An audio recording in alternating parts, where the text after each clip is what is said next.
Selamat pagi Pak Ismail. Selamat pagi Bu Rika. Kita pada pagi hari ini kita akan melakukan pra-observasi sebelum kita melakukan kegiatan observasi kelas. Jadi sebelumnya saya ingin mengajukan beberapa pertanyaan terkait pra-observasi. Siap.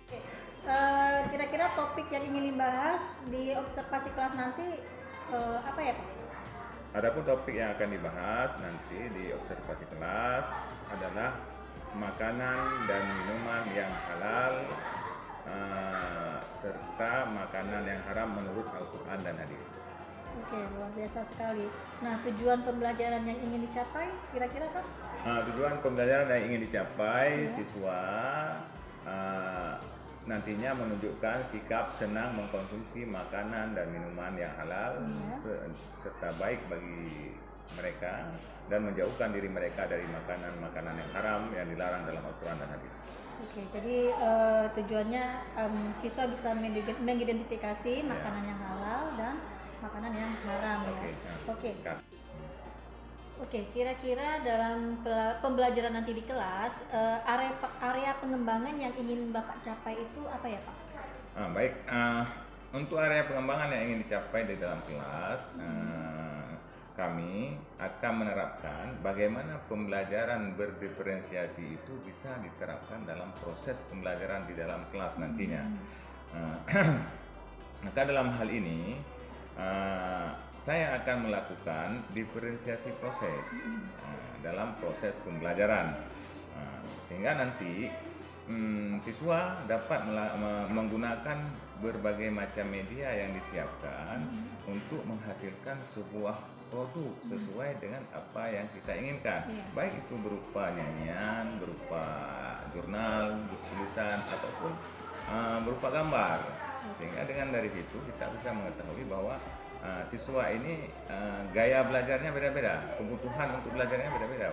Oh, jadi bisa kita tarik suatu kesimpulan dari area pengembangan Bapak yang ingin dicapai nanti ada dua diferensiasi di situ, diferensiasi proses dan diferensiasi hasil atau produk. Oke, luar biasa sekali Bapak. Oke, selanjutnya kira-kira strategi apa yang Bapak lakukan agar tujuan pembelajaran dapat tercapai? Baik Ibu. Karena kita menggunakan RPP berdiferensiasi, maka dalam pembelajaran nantinya kami akan menggunakan model pembelajaran diskusi dengan menerapkan metode discovery learning supaya tujuan yang ingin kita capai itu tercapai adanya. Iya, luar biasa sekali ya Pak ya. Oke, pertanyaan selanjutnya. Kira-kira indikator tercapaian dari tujuan pengembangan yang ingin Bapak capai kira-kira apa di situ? Di sini ada indikator tercapaian tujuan yang ingin saya tambahkan. Yang pertama adalah siswa itu mampu mengidentifikasi makanan-makanan yang halal. Yang kedua, siswa itu mampu mengidentifikasi makanan yang halal dan baik untuk kesehatannya. Dan yang ketiga, siswa itu mampu mengidentifikasi makanan-makanan yang haram dan dilarang dalam Al-Quran serta hadis.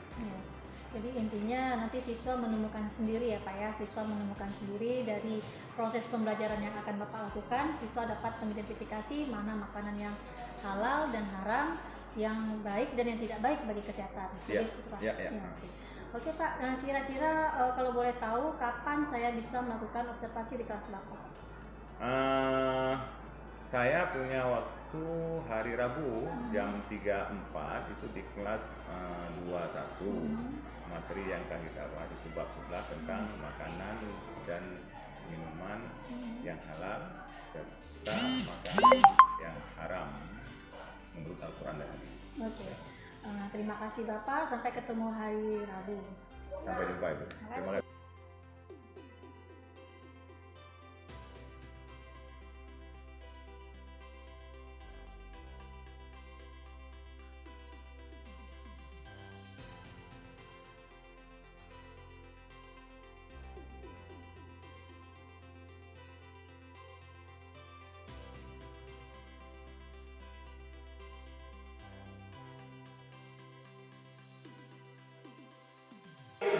Somai, somai, somai.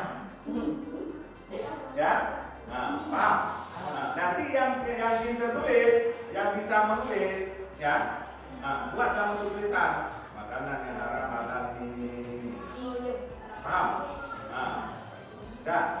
Siapa tahu ada yang mikir, oh ada yang ini, boleh buat makanan-makanan, buat sebuah nyanyian, makanan ini halal.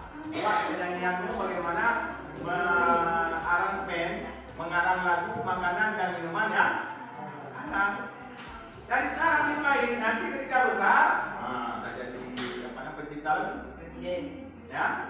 Jadi sesuai dengan kemampuan. Sekarang semuanya coba yang bisa menggambar, melukis, coba mau yang bisa melukis.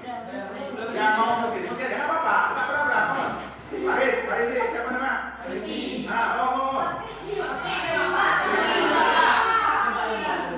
Nggak apa-apa, ya buat aja yang itu. Makanan dan minuman yang halal. Yang pertama nanti sudah kalian adalah ya, yang tentang pengertiannya. Pengertian halal, pengertian. Silakan cari materi yang ada di papan tulis ini di kertas itu. Nanti tempel.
Beberapa hari lalu kita sudah melakukan kegiatan coaching supervisi di kelas, dan hari ini kita akan lanjut ke kegiatan pasca observasi.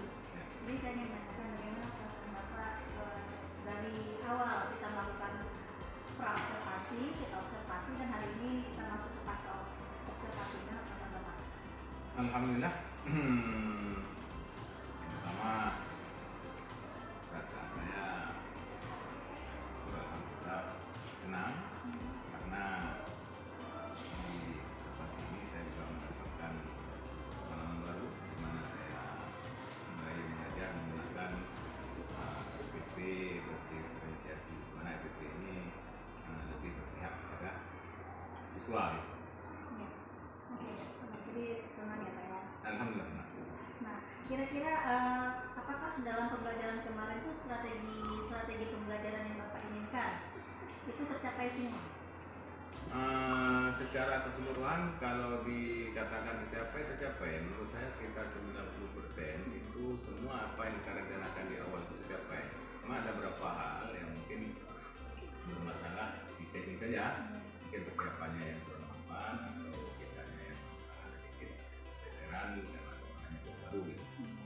Jadi bisa Bapak klasifikasikan nggak, Bapak jelaskan kira-kira kendala yang Bapak selama pembelajaran itu kendalanya di mana saja? Yang pertama dari diri saya sendiri ya. Yang pertama ini kan FPP baru bukan yang berdiferensiasi. Itu perlu adaptasi pada diri kita masing-masing. Tentunya saya karena yang baru itu perlu proses untuk bisa lebih lancar. Kemudian dari sisi yang kedua itu dari penyediaan alat.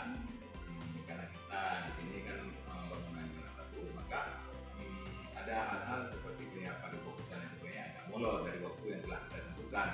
Makanya di akhirnya nanti di situ ada manajemen waktu yang kurang di saya gitu. Jadi Bapak mengalami kendala di manajemen waktu. Iya. Manajemen waktu. Iya. Nah, selain itu apakah tujuan pembelajaran yang tercapai di selama itu tercapai sama siswa kan Bapak menggunakan metode discovery learning. Apakah itu terpenuhi semuanya? Alhamdulillah terpenuhi, bahkan siswa pun bisa menghasilkan sebuah produk. Bahkan kemarin kan kita bagi ke tiga kelompok, pertama kelompok yang menyanyi, kemudian kelompok yang menulis atau membuat jurnal, dan yang terakhir kelompok yang menggambar. Dan alhamdulillah ketiga-tiganya selesai. Ya. Luar biasa. Nah, kira-kira dari hasil kegiatan kemarin itu ada nggak hal-hal yang ingin Bapak tingkatkan dari Bapak untuk yang pertama yang harus saya tingkatkan, yang paling penting, yang paling menonjol kemarin adalah manajemen waktu. Itu saya harus tingkatkan kembali bagaimana saya bisa memaksimalkan waktu yang ada untuk menghasilkan proses pembelajaran yang ya.